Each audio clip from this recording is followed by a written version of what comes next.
Hello, সবাইকে স্বাগতম। আজকের এই ভিডিওতে দেখাবো এই সুন্দর তফসি কাটিং ভিডিও। আমাদের ট্রেডিশনাল পিনন হাদি, এই হাদি দিয়ে আমি এই সুন্দর তফসি সেলাই করব।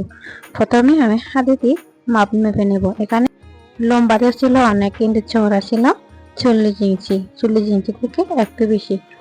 এটা আমি তৈরি করব 38 ইঞ্চি বডির জন্য। এখানে লম্বা নিয়েছি আমি 24 ইঞ্চিতে মার্জিন করে আমি কেটে নেব। কাপড়ের মাথায় থেকে আমি গোলাপটি কাটিং করে নেব। মাথার অংশটি এবং এই ফুলের ডিজাইনটি একটু দূরত্বটায় আমি উপরের থেকে কাটিং করে নিচ্ছি। এখানে আমি গলার জন্য 3 ইঞ্চি এবং হাতের জন্য 4.5 ইঞ্চিতে মার্জিন করে নিয়েছি এবং হাতা আর মনের জন্য 7.5 ইঞ্চিতে মার্জিন করে নিয়েছি।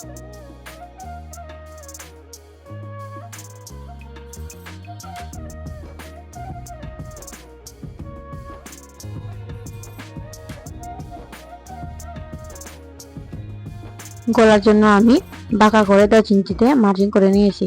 এভাবে আমি গলাটি কেটে নেব।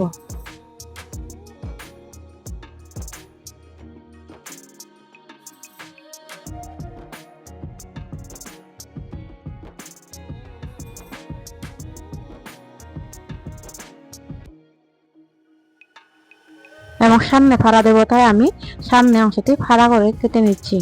এবার আমি পিছনের অংশের জন্য কাপড় দিয়ে ভালোভাবে ভাঁজ করে সামনের অংশটি বসিয়ে পিছনের অংশটি কাটিং করে নেব।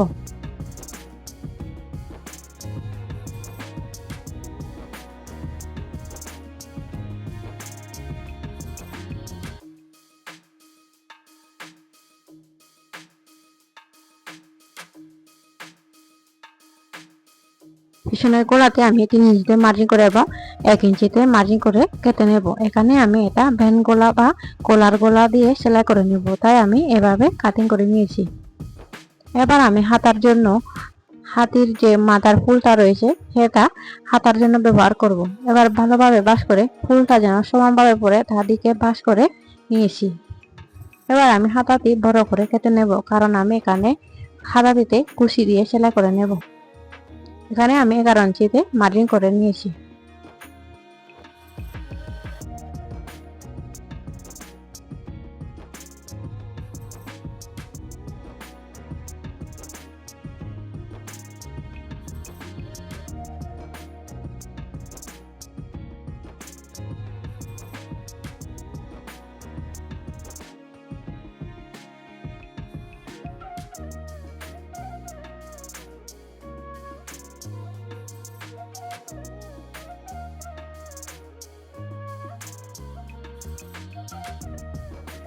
এবার বেশি যাওয়া কাপড় থেকে আমি সামনে পট্টির জন্য 3 ইঞ্চি পরিমাণে কেটে নেব।